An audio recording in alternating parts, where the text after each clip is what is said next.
Welcome student. This is History class 7, chapter 1, part 4.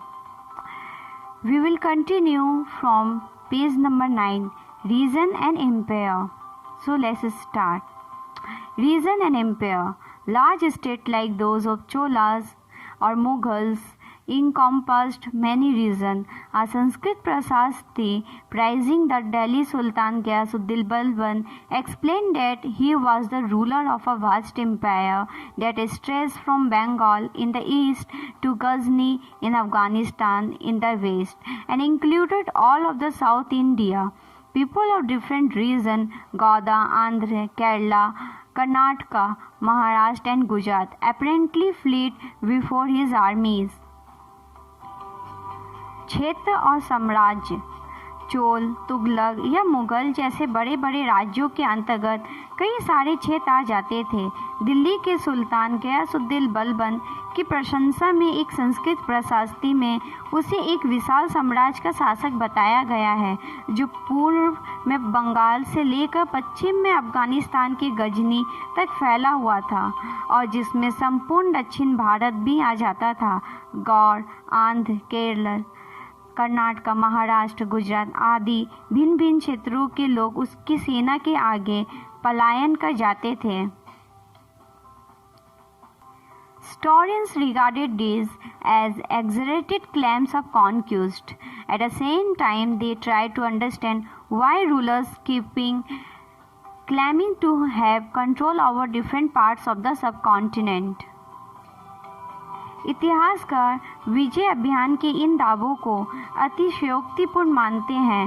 साथ ही वे यह समझने की कोशिश में भी लगे रहते हैं कि शासक लोग इस उपमहाद्वीप के भिन्न भिन्न भागों पर अपने अधिकार को उल्लेख क्यों करते रहते हैं। By 700, many regions already possessed distinct geographical dimension and their own language and culture characteristics. You will learn more about this in chapter 9. They were also associated with specific ruling dynasties. There was considerable conflict between these states. Occasionally, dynasties like the Cholas, Khiljis, Tughlaq, Mughals were able to build an empire that was pan-regional, spanning diverse regions. Not all these empires were equally stable or successful. सन 700 तक कई क्षेत्रों के अपने अपने भौगोलिक आयाम तय हो चुके थे और उनकी अपनी भाषा तथा संस्कृत विशेषता स्पष्ट हो गई थी। अध्याय 9 में आपको इनके बारे में और अधिक जानकारी मिलेगी। ये क्षेत्र विशेष शासक राजवंशों से भी जुड़ गए थे। इन राज्यों के बीच काफ़ी टकराहट चलती रहती थी। कभी कभी चोल, खिलजी, तुगलक और मुगल जैसे राजवंश अनेक क्षेत्रों में फैला एक विशाल साम्राज्य भी खड़ा कर लेते थे। ये सभी साम्राज्य समान रूप से स्थिर या सफल नहीं हो पाते थे। When the Mughal Empire declined in the 18th century, it led to the re-emergence of regional states.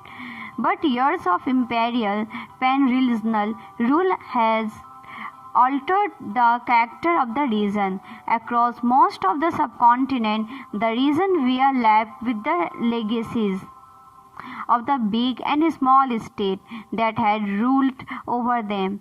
This was apparent in the emergence of many distinct and shared traditions in the realm of governance, the management of the economy, elite cultures and languages. Through the 1,000 years between 700 and 1750, the characteristic of the different regions did not grow in isolation. This region felt the impact of larger pan-regional forces of integration without ever quite losing their distinctiveness. 18वीं सदी के मुगल वंश पतन के ढलान पर था। फलस्वरूप क्षेत्रीय राज्य फिर से उभरने लगे, लेकिन वर्षों से जो सर्व क्षत्रिय साम्राज्यों का शासन चल रहा था उससे क्षेत्रों की प्रकृति बदल गई थी। उन पर कई छोटे छोटे राज्यों का शासन चलता रहा था और उन राज्यों की बहुत सी बातें इस उपमहाद्वीप के अधिकतर भाग पर फैले इन क्षेत्रों को विरासत में मिली थी। इस तथ्य का पता हमें उन कई परंपराओं से लगता है जो इन क्षेत्रों में उभरी थी। इन परंपराओं में कुछ एक दूसरे से भिन्न और कुछ एक समान हैं। ऐसी परंपराएं हमें प्रशासन, अर्थव्यवस्था के प्रबंधन, उच्च संस्कृति तथा भाषा के संदर्भ में मिलती है। सन 700 से लेकर 1750 के बीच के 1000 वर्षों में इन विभिन्न क्षेत्रों की प्रकृति एक दूसरे से कटकर अलग अलग नहीं पनपी थी। हालांकि उनके चरित्र की अपनी विशेषताएं बनी रही थी, मगर समय की सर्वक्षेत्रीय ताकतों का प्रभाव उन पर भी पड़ता था। Old and new religions. The 1000 years of history that we are exploring witnessed major development in religious tradition. People's belief in the divine was sometimes deeply personal, but more usually it was collective.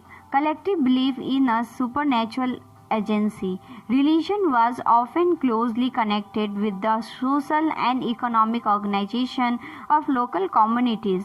As the social world of this group altered, so too did their beliefs. पुराने और नए धर्म। इतिहास के जिन हजारों वर्षों की पड़ताल हम कर रहे हैं, इनके दौरान धार्मिक परंपराओं में कई बड़े परिवर्तन आए। दैविक तत्व में लोगों की आस्था कभी कभी बिल्कुल ही व्यक्तिगत स्तर पर होती थी, मगर आमतौर पर इस आस्था का स्वरूप सामूहिक होता था। किसी दैविक तत्व में सामूहिक आस्था यानी धर्म प्राय स्थानीय समुदायों के सामाजिक और आर्थिक संगठन से संबंधित होती थी। जैसे जैसे इन समुदायों का सामाजिक संसार बदलता गया, वैसे ही इनकी आस्थाओं में भी परिवर्तन आता गया। It was during this period that important changes occurred in what we call Hinduism today.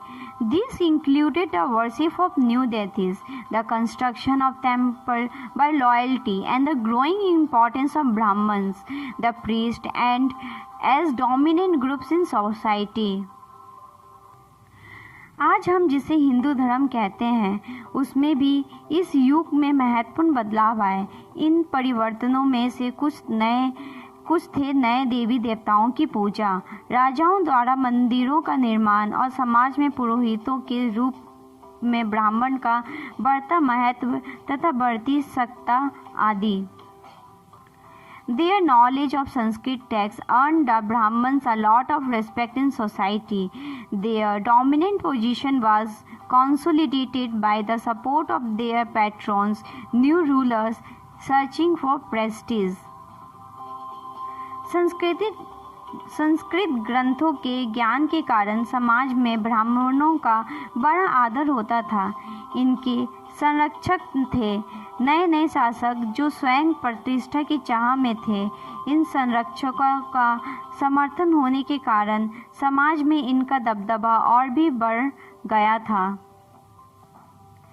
One of the major development of this period was the emergence of idea of bhakti, of a loving, personal deity and devotees could reach without the aid of priest or elaborate rituals. You will be learning about this and other tradition in chapter 8. इस युग में एक महत्वपूर्ण परिवर्तन भक्ति की अवधारणा के रूप में आया। इसमें ईश्वर की कल्पना एक ऐसे प्रेमल इष्ट देवी देवता के रूप में की गई थी जिस तक पुजारियों के विशद कर्मकांड के बिना ही भक्त स्वयं पहुंच सके। इस विषय में और साथ ही दूसरी परंपराओं के बारे में आपको अध्याय 8 में जानकारी मिलेगी। This was also the period when new religion appeared in subcontinent. Merchant and migrant first brought the teachings of the Holy Quran to India in the 7th century. Muslims regard the Quran as their holy book and accept the sovereignty of one God, Allah, whose love, mercy and bounty emergency all those who believe in Him without regard to social background. यही वह युग था जिसमें इस उपमहाद्वीप में नए नए धर्मों का भी आगमन हुआ। कुरान शरीफ का संदेश भारत में पहल शताब्दी सदी में व्यापारियों और अप्रवासियों के जरिए पहुंचा। मुसलमान कुरान शरीफ को अपना धर्म ग्रंथ मानते हैं, केवल एक ईश्वर अल्लाह की सत्ता को स्वीकार करते हैं, जिसका प्रेम, करुणा और उदारता अपने में आस्था रखने वाले हर व्यक्ति को गले लगाता है, चाहे उस व्यक्ति की सामाजिक पृष्ठभूमि कुछ भी हो। Many rulers were patrons of Islam, and the ulama, learned theologians and jurists, and like Hinduism, Islam was interpreted in a variety of ways by the followers. There were the Shia Muslims who believed that the Prophet Muhammad's son-in-law Ali was the legitimate leader of Muslim community, and the Sunni Muslims who accepted the authority of early leaders, Khalifas of the community, and the succeeding Khalifas. There were other important differences between the various schools of law, Hanafi and Safi, mainly in India, and in theology and mystic traditions. कई शासक इस्लाम और इसके विद्वान धर्मशास्त्रियों और न्यायशास्त्रियों अर्थात उलेमा को संरक्षण देते थे। हिंदू धर्म की ही भक्ति इस्लाम के अनुयायी भी अपने धर्म की अलग अलग तरीके से व्याख्या करते थे। मुसलमानों में कुछ शिया थे जो पैगंबर साहब के दामाद अली को मुसलमानों का विधि सम्मत नेता मानते थे, और कुछ सुन्नी थे जो खलीफाओं के प्रभुत्व को स्वीकार करते थे। इस्लाम के आरंभिक दौर पर इस धर्म का नेतृत्व करने वाले खलीफा कहलाते थे, और आगे भी इनकी परंपरा चलती रही।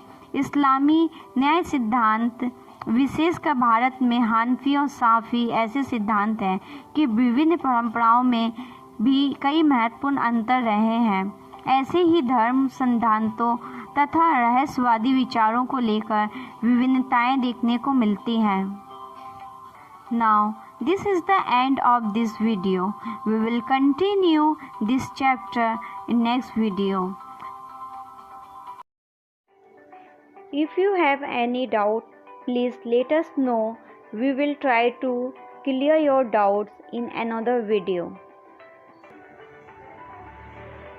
अगर आपको कोई संदेह है तो कृपया करके हमें बताइए। हम अगले वीडियो में आपके संदेह को दूर करने का प्रयास करेंगे।